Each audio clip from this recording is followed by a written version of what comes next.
আসসালামু আলাইকুম, কেমন আছো সবাই? আশা করি সবাই অনেক অনেক ভালো আছো।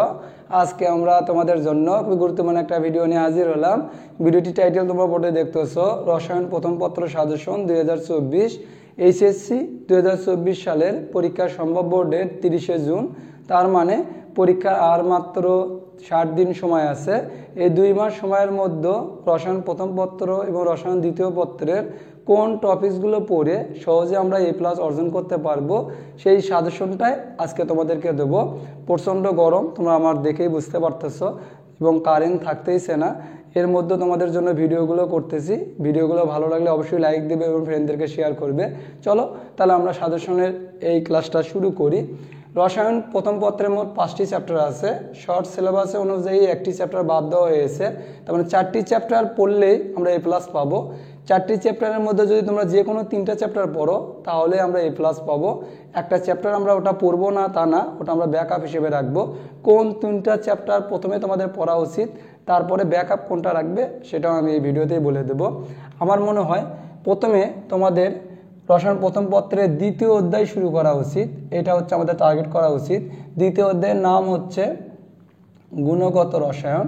তা আমি বললাম 4টা চ্যাপ্টারের মধ্যে যে কোনো 3টা চ্যাপ্টার প্রিপারেশন নিলে আমরা 5টা সিকিউ কমন পাবো। গুণগত রসায়ন থেকে মাস্ট 2টা সিকিউ আসবে।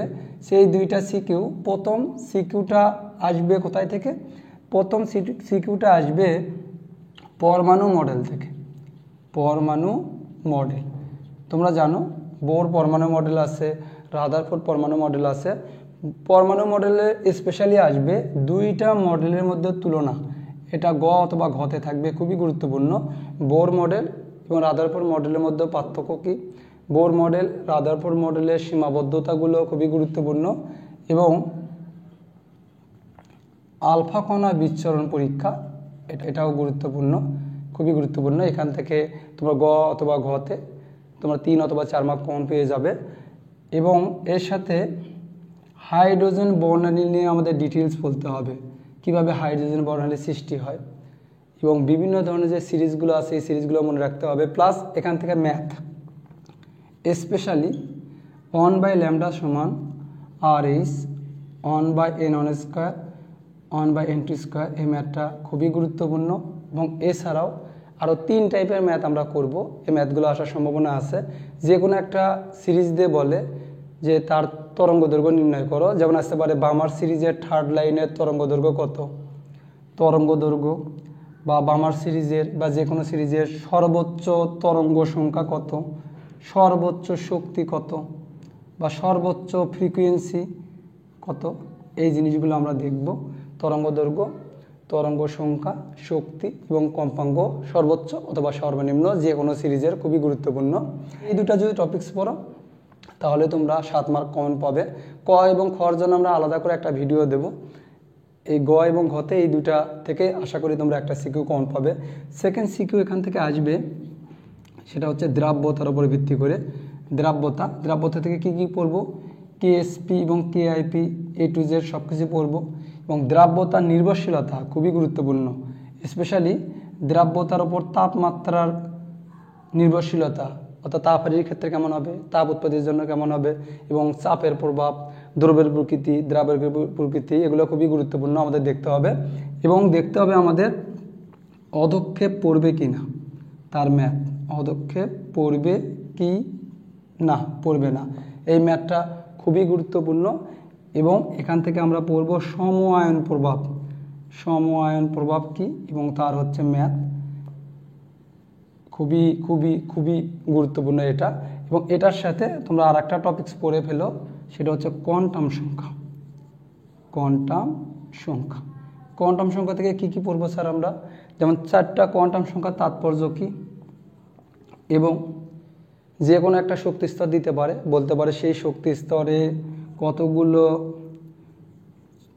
অরবিটাল সংখ্যা আছে, বলতে পারে কোনো একটা পরমাণু দিল, সেই পরমাণু থেকে বলল 4টা কোয়ান্টাম সংখ্যা নির্ণয় করো, 4টা কোয়ান্টাম সংখ্যা বের করো বলতে পারে। অথবা বলতে পারে যে কোনো একটা শক্তি স্তর দিয়ে বললো এই শক্তি স্তরে কতগুলো ইলেকট্রন আছে ধারণ ক্ষমতা, ইলেকট্রন ধারণ ক্ষমতা বের করতে বলতে পারে। এবং আমরা আরও একটা দেখব, সেটা হচ্ছে হুন্ডের নীতি এবং হচ্ছে পাউলির বর্জন নীতিটা আমরা দেখব। হুন্স প্লাস পাউলির নীতি। আশা করি এই টপিকসগুলো যদি পড়ো তোমরা ইজিলি দুইটা সিকিউ কমন পাবা। একটা সিকিউ আসবে এখান থেকে, একটা সিকিউ আসবে এখান থেকে। এখন দ্বিতীয় চ্যাপ্টার আমরা কোনটা নিব? আমরা প্রথম চ্যাপ্টার আমরা পড়তেছি হচ্ছে গুণগত রসায়ন, রসায়ন প্রথম পত্রের দ্বিতীয় চ্যাপ্টার।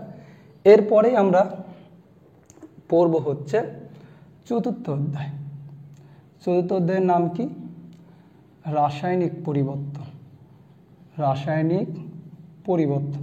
তার মানে তোমাদের মনে হচ্ছে স্যার তৃতীয় চ্যাপ্টার কি পড়বো না? হ্যাঁ, ওটাও পড়বো, বলতেছি। রাসায়নিক পরিবর্তন থেকে দুইটা সিকিউ মাস্ট, এমনকি তিনটা হওয়ারও কিন্তু পসিবিলিটি আছে। তাহলে দুইটা যে সিকিউ হবে সেটা কোথায় থেকে? একটা সিকিউ হবে আমাদের কেপি কেসি রাশিমালা থেকে। বলতে পারে কেপি কেসি কি? কেপি এবং কেসির মধ্যে রাশিমালা নির্ণয় করো, কেপি এবং কেসির মধ্যে সম্পর্ক নির্ণয় করো, প্লাস কেপি কেসির ম্যাথ। খুবই গুরুত্বপূর্ণ। এবং এখান থেকে সেকেন্ড আসতে পারে গতে লা সাথে নিয়ে নীতি। এটা আসবেই, লা সাথে নিয়ে নীতি। কোনো একটা বিক্রিয়া দিল, যেমন হেবারবাস পদ্ধতিতে অ্যামোনিয়া উৎপাদনের বিক্রিয়া দিল, বললো এই বিক্রিয়ার উপর লা সাথে নীতির প্রয়োগ দেখাও, অর্থাৎ তাপমাত্রার প্রভাব, চাপের প্রভাব এবং ঘনমাত্রার প্রভাব। লা সাথে নিয়ে নীতি প্লাস এখান থেকে আমরা দেখব সাম্যাঙ্কের ওপর তাপমাত্রার প্রভাব। খুবই গুরুত্বপূর্ণ। সাম্যাঙ্কের ওপর তাপমাত্রার প্রভাব মানে কেপি কেসির ওপর তাপমাত্রার প্রভাব, যেটাকে আমরা বলি ভ্যান হফের সমীকরণ। খুবই গুরুত্বপূর্ণ, ভ্যান হফ সমীকরণ। এই টপিকসগুলো যদি আমরা পড়ি তাহলে ইনশাল্লাহ আমরা একটা সিকিউ এখান থেকে কমন পাবো। 2 নম্বর সিকিউ যেখান থেকে হতে পারে সেটা হচ্ছে পিএইচ নির্ণয়। শক্তিশালী অ্যাসিড, দুর্বল অ্যাসিড, শক্তিশালী ক্ষার, দুর্বল ক্ষার, যে কোনো কিছুর পিএইচ নির্ণয় আসতে পারে। এছাড়াও একাধিক অ্যাসিড, একাধিক ক্ষার একটা পাত্রে থাকতে পারে, বলতে পারে দ্রবণের প্রকৃতি কি, অর্থাৎ দ্রবণটা অম্লীয় হবে, ক্ষারীয় হবে না নিরপেক্ষ হবে, দ্রবণের প্রকৃতি, এটাও গুরুত্বপূর্ণ। এছাড়াও আমাদের পড়তে হবে বাফার দ্রবণের পিএইচ নির্ণয়। খুবই গুরুত্বপূর্ণ। বাফার দ্রবণ থেকে সেট হবে, গ অথবা ঘতে আসবে। বাফার দ্রবণের পিএইচ নির্ণয় প্লাস বাফার দ্রবণের ক্রিয়া কৌশল, বাফার দ্রবণের মেকানিজম, প্লাস এখান থেকে আমাদের পড়তে হবে হেন্ডারসন হ্যাসেলবাখ সমীকরণ। হেন্ডারসন হ্যাসেলবাখ সমীকরণ প্লাস বাফার দ্রবণের ম্যাথ। ঘতে আসবে হচ্ছে বাফার দ্রবণের ম্যাথ। তাহলে এখান থেকে একটা সেট, এখান থেকে একটা সেট। তাহলে রাসায়নিক পরিবর্তন পড়লে আমরা দুইটা সিকিউ কমন পাবো। তাহলে গুণগত রসায়ন থেকে দুইটা, রাসায়নিক পরিবর্তন থেকে দুইটা। আর কোন চ্যাপ্টার পড়লে আমরা একটা সিকিউ কমন পাবো সেটা হচ্ছে পঞ্চম চ্যাপ্টার, যেটাকে আমরা বলি কর্মমুখী রসায়ন। কর্মমুখী রসায়ন সবারই পড়া উচিত। খুব কম পড়ে একটা সিকিউ কমন পাবা এখান থেকে।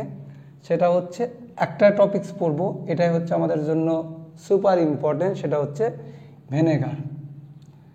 ভিনেগার প্রস্তুতি, ভিনেগারের বিক্রিয়াসমূহ, বা বলতে পারে আখের রস থেকে ভিনেগার প্রস্তুতি। তোমার ভিনেগার নিয়ে আমাদের A to Z পড়তে হবে। প্লাস ভিনেগারের সাহায্যে খাদ্য সংরক্ষণ কিভাবে করা যায় এটা আমাদের জানতে হবে। এছাড়াও আমরা আরও একটা টপিকস পড়ব, সেটা হচ্ছে কৌটোজাতকরণ। কিভাবে কৌটোজাতকরণ করা হয়, কৌটোজাতকরণের সুবিধা অসুবিধা, কিভাবে কৌটোজাতকরণের মাধ্যমে দীর্ঘদিন খাবার সংরক্ষণ রাখা যায়। এছাড়া এক্সট্রা করে তোমরা পড়তে পারো গ্লাস ক্লিনার, টয়লেট ক্লিনার, তোমরা পড়ে নিতে পারো। সবচেয়ে ইম্পর্টেন্ট হচ্ছে ভিনেগার, ভিনেগারের প্রস্তুতি, বিক্রিয়া, আখের রস থেকে ভিনেগার প্রস্তুতি, খাদ্য সংরক্ষণ, এটাই পড়িও। আর এক্সট্রা করে কৌটোজাতকরণ পড়ো। তাহলে আমরা গুণগত রসায়ন থেকে দুইটা সিকিউ, রাসায়নিক পরিবর্তন থেকে দুইটা সিকিউ এবং কর্মমুখী রসায়ন থেকে একটা সিকিউ। তার মানে এই তিনটা চ্যাপ্টার যদি তোমরা পড়ো তাহলে অবশ্যই 5টা সিকিউ তোমরা কমন পাবে। একটা চ্যাপ্টার আমরা ব্যাকআপ রাখবো, আমরা বলছিলাম, সেটা হচ্ছে রসায়ন প্রথম পত্রের 3য় অধ্যায়, যেটার নাম হচ্ছে মৌলের পর্যায়বৃত্ত ধর্ম ও রাসায়নিক বন্ধন। মৌলের পর্যায়বৃত্ত ধর্ম ও রাসায়নিক পরিবর্তন, এই চ্যাপ্টারটা আমরা ব্যাকআপ রাখবো। আর যারা সবগুলো চ্যাপ্টারই পড়েছো তারা কিন্তু 4টা চ্যাপ্টার যেহেতু আছে শর্ট সিলেবাসে এবং অনেক পড়া কমিয়ে দিয়েছে, 4টা চ্যাপ্টারই পড়া উচিত। এখনও তোমাদের 60 দিন সময় আছে। আর যারা একদম পারবে না তারা এই চ্যাপ্টারটা ব্যাকআপ হিসেবে রাখতে পারো। আর বাকি 3টা চ্যাপ্টার পড়লেই তোমরা 5টা সিকিউ কমন পাবা। এখান থেকে 2টা সিকিউ আসবে, এমনকি 3টা হতে পারে এখান থেকে। তাহলে কি কি আসবে? প্রথম মৌলের পর্যায়বৃত্ত ধর্ম থেকে এখানে আসবে, অর্থাৎ একই পর্যায়ে বাম থেকে ডানে গেলে আয়নীকরণ শক্তি, ইলেকট্রন আসক্তি, তড়িৎ ঋণাত্মকতা। তার মানে পর্যায়বৃত্ত ধর্ম থেকে একটা সিকিউ হবে, পর্যায়বৃত্ত ধর্ম, স্পেশালি আয়নীকরণ শক্তি, ইলেকট্রন আসক্তি এবং তড়িৎ ঋণাত্মকতা।